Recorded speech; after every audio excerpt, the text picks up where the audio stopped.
Friends இன்றைக்கி மோர் மிளகாய் எப்படி செய்யலாங்கிறது பார்க்கலாம். அடிக்கிற வெயிலுக்கு வந்து சம்மர் முடிகிறதுக்குள்ளேயும் மோர் மிளகாய் இது வரைக்கும் நீங்கள் போடலைன்னா கண்டிப்பாக செஞ்சுருங்க. வீடியோ ஸ்கிப் பண்ணாமல் ஃபுல்லாக பாருங்கள். வாங்க எப்படி செய்யலாங்கிறது பார்க்கலாம். மோர் மிளகாய் செய்கிறதுக்கு 300 கிராம் அளவுக்கு நான் மிளகாய் வாங்கி வச்சுருக்கேன். நான் வந்து ரொம்ப சின்ன மிளகாவும் இல்லாமல் பெரிய மிளகாவும் இல்லாமல் மீடியம் சைஸாக நான் அந்த சைஸ்க்கு வாங்கி வச்சுருக்கேன்.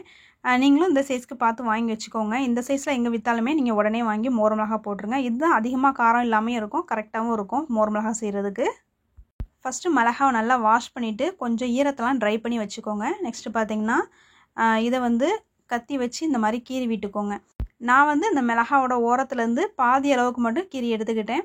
சில பேர் வந்து ஓரத்துலேருந்து கீறணும் அப்படின்னா சீட்ஸ்லாம் வெளியே போயிடும் அப்படின்ட்டு இந்த மாதிரி கீற மாட்டாங்க.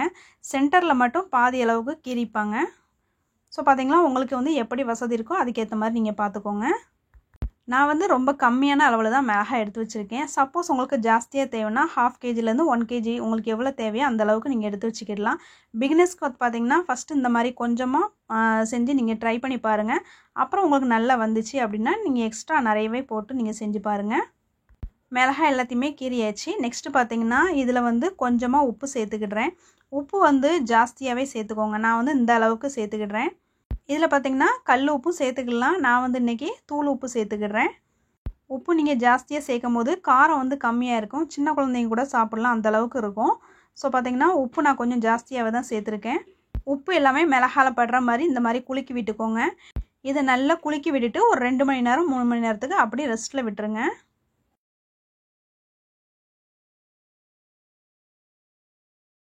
ஓகே, இது இப்படி இருக்கட்டும், ரெஸ்ட்டில் விட்டுடலாம். நெக்ஸ்ட்டு பார்த்திங்கன்னா ஒரு 3 மணி நேரம் கழித்து நான் வந்து மோர் ரெடி பண்ணி எடுத்து வச்சுருக்கேன்.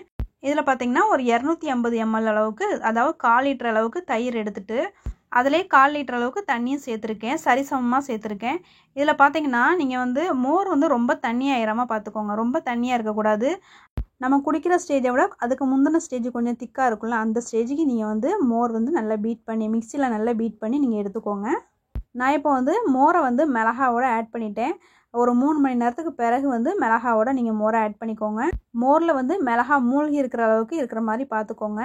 இப்போ வந்து மோர்லேயே 2 நாளைக்கு மிளகா நல்லா ஊறணும். அந்த அளவுக்கு நீங்கள் நல்லா ஊற வச்சுக்கோங்க. 2 நாளைக்கு கரெக்டாக ஊற வச்சுக்கோங்க. அப்போ தான் வந்து மோர் மிளகா நல்லா இந்த மாதிரி ஊறி வரும். எனக்கு இப்போ 2 நாள் ஆயிடுச்சு. 2 நாளைக்கு பிறகு இந்த மாதிரி கலர் சேஞ்ச் ஆகியிருக்கும் பாருங்கள்.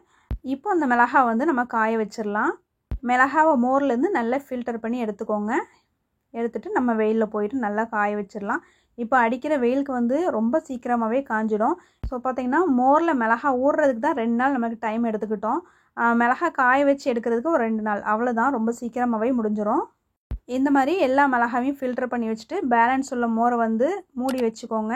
ஸ்மெல் எதுவும் வராத அளவுக்கு கொஞ்சம் கேப் விட்டு நீங்கள் மூடி வச்சுக்கோங்க. அப்போ தான் வந்து மோரில் ஸ்மெல் எதுவும் வராது. நான் இந்த மாதிரி ஒரு ஃபில்டர் வச்சு தான் மூடி வச்சுருக்கேன். நெக்ஸ்ட்டு பார்த்திங்கன்னா இதை வந்து நல்ல வெயிலில் வந்து காய வச்சிடலாம். இந்த மாதிரி எல்லாம் தனித்தனியாக எடுத்துட்டு நம்ம வெயிலில் காய வச்சு எடுத்துடலாம். இது வந்து ஃபஸ்ட்டு டே நான் காய வச்சுருக்கேன். ஃபஸ்ட்டு டே ஈவினிங் வந்து நான் மிளகா வந்து எடுத்துகிட்டு வந்துட்டேன். இப்போ பார்த்திங்கன்னா இந்த கலரில் கொஞ்சம் சேஞ்ச் ஆகிருக்கும். இப்போ இதை என்ன பண்ண போகிறோம், மறுபடியும் கொஞ்சம் பேலன்ஸ் கொஞ்சம் மோர் இருந்துச்சுல, அந்த மோர் கூட மறுபடியும் இதை ஊற வச்சிடலாம். ஊற வச்சா தான் இதோடைய டேஸ்ட் வந்து ரொம்ப நல்லாயிருக்கும். காரமும் காரம் இருக்கும், ஆனால் ஜாஸ்தியாக தெரியாமல் இருக்கும், அந்த அளவுக்கு இருக்கும். ஸோ பார்த்திங்கன்னா மறுபடியும் இதை வந்து நம்ம ஊற வச்சிடலாம். இதை வந்து ஓவர் நைட் ஊற வச்சா போதும். நம்ம சாயங்காலம் எடுத்துட்டோம் அப்படின்னா மறுநாள் காலையில் வரைக்கும் ஊறினா போதும். இந்த மாதிரி லேசாக மிக்ஸ் பண்ணி விட்டுக்கோங்க. மோர் மிளகா ஊறிக்கிட்டு இருக்கும்போது அப்பப்போ நீங்கள் ஸ்பூனை வச்சு இந்த மாதிரி மிக்ஸ் பண்ணி விட்டுக்கோங்க. அப்போ தான் எல்லாமே ஒன்று போல் ஊறி நல்ல டேஸ்ட்டு கொடுக்கும், வாசனையாகவும் இருக்கும். ஓகே, இதையும் இப்போ நைட் ஃபுல்லாக ஊற வச்சிடலாம்.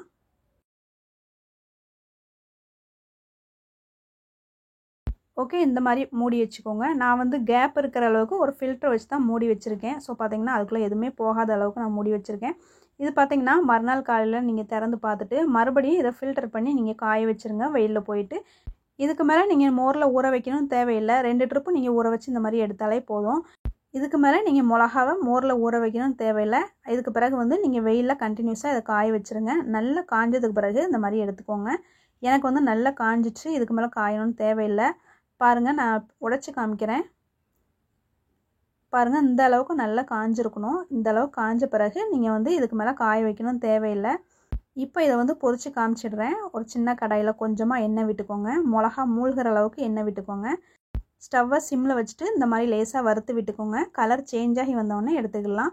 இது வந்து பார்த்திங்கன்னா தயிர் சாதத்துக்கு, பருப்பு குழம்புக்கு, சாம்பாருக்கு எல்லாத்துக்குமே செட் ஆகும்.